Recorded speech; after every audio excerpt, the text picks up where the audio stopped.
آواز اٹھائی جاتی ہے. تو اس کے اوپر میں یہ سمجھتا ہوں کہ خود حمزہ کے عوام کو سوچنا چاہیے کہ حافظ الرحمان کے دعوے کر کے چلے جاتے ہیں اور دعویٰ ان کے وعدے پورے نہیں ہوتے ہیں. تو اب یہ ان کے بعد ان کے ووٹ میں ہے. سوچیں جی آپ خود ہی کہ کیوں وعدے نہیں ہوتے اور آپ پھر کیوں خوش ہیں, پھر کیوں ان کو ووٹ دیتے ہیں. سوال بہت ہے نا. صحیح. سر پچھلی مرتبہ ہم نے دیکھا کہ حمزہ کی کوئی نمائندگی نہیں ہوئی, حمزہ سے کوئی نمائندہ نہیں آیا. تو اس دفعہ آپ کو کیا سیاسی مناظر نظر آ رہے ہیں حمزہ کے حوالے سے؟ دیکھیں حمزہ کے حوالے سے دوبارہ پھر وہی بات ہے کہ کچھ وہی لیڈرز پرانے چہرے دوبارہ آ جائیں گے, مطلب الیکشن کنٹیسٹ کریں گے اپنے اپنے کیا کہتے ہیں پارٹیز کے پلیٹ فارم سے. پی ٹی آئی بھی ہے. اب پی ٹی آئی میں جو لوگ ہیں کسی زمانے میں, بہت پرانا زمانہ نہیں ہے, نون لیگ میں تھے, ادھر سے بھی ٹکٹ کے لیے کوششیں کرتے رہتے. تو میں یہ دیکھ رہا ہوں کہ حمزہ سے ظاہر ہے کسی نہ کسی نے تو آنا ہے نا. تو چانسز اگر اس حوالے سے ہم دیکھیں تو شاید پی ٹی آئی ہی کا کوئی کینڈیڈیٹ اس میں سے جیتے گا, کیونکہ سوال اسی لیے ریلیونٹ ہے کہ آگے میر غضنفر اور رانی عتیقہ موروثی سیاست ہے ان کی, اور یہ بھی سننے میں آ رہا ہے کہ وہ پی ٹی آئی جوائن کر رہے ہیں. کچھ اطلاعات یہ ہیں کہ وہ پی ٹی آئی جوائن کرنے کے خواہشمند تو ہیں, لیکن فی الحال زیادہ آگے سے کوئی ویلکم نہیں کیا جا رہا ہے. تو یہ دو چیزیں ہیں. میں یہ سمجھتا ہوں کہ آنے والے دنوں میں پی ٹی آئی کے لیے اچھا چانس ہے حمزہ سے. نون لیگ کے حوالے سے آپ دیکھیں یا پیپلز پارٹی کے حوالے سے دیکھیں تو وہ پرانے وہی لوگ ہیں. میر صاحب ہیں, ان کی فیملی ہے, بیگ صاحب پی ٹی آئی کے, اب شاید انہیں کا کوئی لڑے.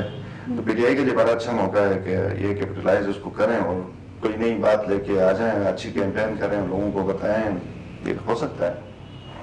سر اس کے علاوہ ہم نوجوانوں کی بات کریں گے. نوجوان جو ہمارے مستقبل کے معمار ہوتے ہیں, تو اس دفعہ جو نوجوان پہلی دفعہ ووٹ کاسٹ کریں گے ان کے لیے آپ کا کیا پیغام ہے کہ مطلب ایک امیدوار میں وہ کون سی صلاحیتیں ہونی چاہیے جس کو مد نظر رکھ کے ہم ان کو ووٹ دیں؟ دیکھیں سب سے بڑی بات یہ ہے کہ چاہے یہ کوئی بندہ پہلی دفعہ ووٹ کاسٹ کر رہا ہو یا اس نے درجنوں بار پہلے کیا بھی ہو, میں یہ سمجھتا ہوں کہ پولیٹیکل پروسیس کا رہنا چلنا بہت ضروری ہے. پاکستان میں اگر آپ صرف گلگت بلتستان کو اٹھا کے بھی آپ دیکھیں نا تو قسمتی سے مختلف انٹرونشنز آ گئی ہیں, مارشل آرٹس کے بڑے بڑے ٹرینرز آ گئے ہیں. تو پولیٹیکل پروسیس رکاوٹ کا شکار ہوا ہے. یہ بالکل اس طرح ہوتا ہے کہ جو آپ کا دریا بہ رہا ہے اس کو آپ روکیں, پانی جب رک جاتا ہے تو گتلا ہو جاتا ہے, گندا ہو جاتا ہے. تو اس پروسیس کا چلنا ضروری ہوتا ہے. تو میں نوجوانوں کو یہ کہوں گا, پہلے دفعہ ووٹ ڈال رہے ہیں یا دوسری دفعہ ڈال رہے ہیں یا جنہوں نے نیکسٹ ایئر ڈالنا ہے, تو آپ اپنی پولیٹیکل افیلیشن جو ہے نا کسی بھی پارٹی سے ہو, چاہے وہ نون لیگ سے ہو, چاہے پی ٹی آئی سے ہو, چاہے آپ کی پیپلز پارٹی سے ہو یا کسی اور پارٹی سے, پولیٹیکل افیلیشن ضرور رکھیں, کوئی آئیڈیالوجی ضرور رکھیں, اور ووٹ کاسٹ اس لیے کریں جو پارٹی آپ کے پسند کی ہے. آپ اس پارٹی کا جو بھی امیدوار آپ کے پاس اویلیبل ہے تو ظاہر ہے ایک حلقے میں ایک ہی بندے کو ٹکٹ ملے گا تو اسی کو آپ ووٹ دیں, لیکن پولیٹیکل پروسیس سے اپنے آپ کو ڈیٹیچ نہ کریں. یہ پورے مطلب ہم تمام لوگوں کے لیے ہے کہ ہم پروسیس کے سے ہٹ کے جب باہر نکلیں گے نا, ووٹ نہیں ڈالیں گے, پروسیس میں حصہ نہیں لیں گے, تو پھر ہم گلے کریں گے کہ جی دیکھیں وہ ان پڑھ آ گیا, جی وہ چور آ گیا, وہ ڈاکو آ گیا. تو آپ جگہ دیں گے ڈاکوؤں کو, پروسیس کو چلنے نہیں دیں گے تو ڈاکو آئیں گے نا. تو آپ آ کے خود ہی ووٹ ڈالیں اور جس پارٹی کے ساتھ آپ ہیں آپ اس پارٹی کی آئیڈیالوجی کے ساتھ رہیں, پولیٹیکل پروسیس کا حصہ بنیں اور ووٹ کا ضرور کریں. تو ابھی ہم بڑھتے ہیں کووڈ-19 کے حوالے سے ہم بات کریں گے ابھی کہ حمزہ میں جیسے کہ ہم دیکھ رہے ہیں کہ ہماری انتظامیہ, زیر انتظامیہ جو ہے, خاص کر ہمارے ڈی سی صاحب فیاض احمد اور محکمہ صحت سے ہمارے ڈی ایچ او صاحب ممتاز احمد جو ہے وہ کافی سرگرم, کافی ایکٹیو نظر آ رہے ہیں ان صورتحال میں. اور جیسے کہ حمزہ پہلے نمبر پہ تھا کورونا وائرس سے انفیکٹڈ ایریاز میں سے, تو اب یہ سیکنڈ پہ آ چکا ہے. تو ان کی جو کاوشیں ہیں, ان کی کوششیں ہیں, اب وہ رنگ لا رہی ہیں. ان کی کاوشیں وہ کافی حد تک کامیاب ہوتے نظر آ رہے ہیں. تو گلگت بلتستان کے دیگر اضلاع کے کیا انتظامات آپ کو نظر آ رہے ہیں؟ دیکھیں جی, میں عام طور پہ گلگت بلتستان کو الگ سے نہیں دیکھتا, کیونکہ پورے پاکستان میں اب کورونا کو کس طرح ڈیل کیا جا رہا ہے. اگر آپ مجھ سے ایمانداری سے پوچھیں تو میں یہ کہوں گا کہ پاکستان کی نسبت کورونا وائرس کو گلگت بلتستان نے بہت اچھا ڈیل کیا ہے. انہوں نے ٹائم پہ فیصلے لیے. اور میں خود بھی حیران تھا کہ اتنا بر وقت فیصلہ لے کے چائنا سے انہوں نے بارڈر کو کھولنے سے انکار کیا, نہیں کھولا. اسی طرح جو زائرین کو لے کے آگے وہ فرسٹ فیز تھا اس کے اندر میں یہ سمجھتا ہوں بڑی دور اندیشی کا انہوں نے اس وقت ثبوت دیا، اور شاید کوئی اور گورنمنٹ ہوتی نا تو دیکھیں پورے پاکستان کے اندر بھی نا، بلکہ پاکستان کیا دنیا میں دیکھیں بہت لائٹ لیا ہوا تھا لوگوں نے، اور ہم کوئی ایسی بڑی ترقی یافتہ قوم بھی نہیں ہے، اور گلگت بلتستان میں بھی ہم کوئی ایسے بڑے ہم تجربہ بھی لوگ نہیں ہیں، ایسے بڑے ویژن والے بھی لوگ نہیں ہیں جنرلی۔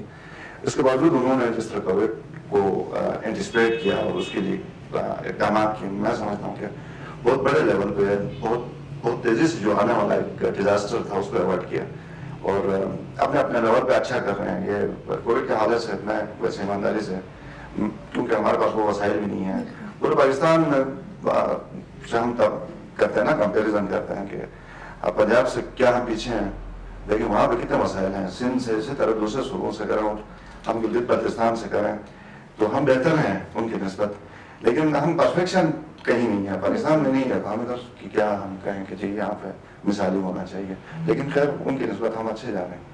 اچھا، تو آپ نے عوام کو کیسا دیکھا کہ مطلب انہوں نے گورنمنٹ کے ساتھ کوپریٹ کیا، یا پھر گورنمنٹ اتنی سخت تھی کہ مطلب عوام جو ہے کوپریٹ کرنے پہ مجبور ہو گئی؟ نہیں، اس میں میں عوام کو میں نے اکثر کہا کہ میں بہت کریڈٹ دیتا ہوں، اگر آپ 100 میں سے نمبر کہیں کہ دے دیں نا تو میں 80 نمبر عوام کو۔ بالکل، عوام پہ بھی ڈیپینڈ کرتا ہے، عوام نے بہت زیادہ کوپریشن کی ہے، اور یہ ریئلائز کیا ہے، دیکھیں کہ یہ ڈنڈے سے لوگ ہمیں اندر بٹھائیں گے تو اس میں مطلب ان کا کیا ہے، ہمارا اپنا نقصان ہے۔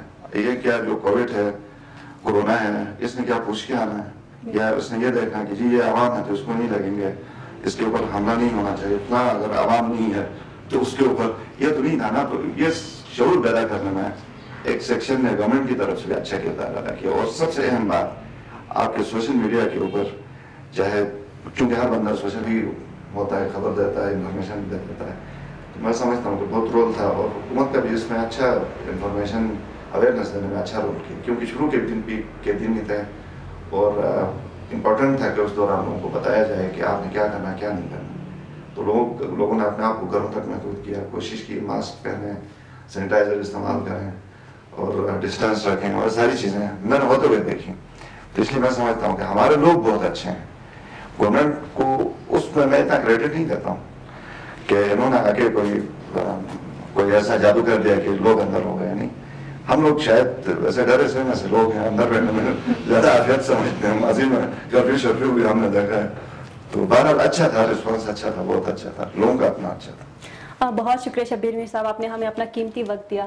ناظرین، اسی کے ساتھ ہمارے پروگرام کا بھی وقت ختم ہوتا ہے، ملتے ہیں اگلے پروگرام میں، تب تک کے لیے اپنے میزبان سیما کرن کو دیجیے گا اجازت، اللہ حافظ۔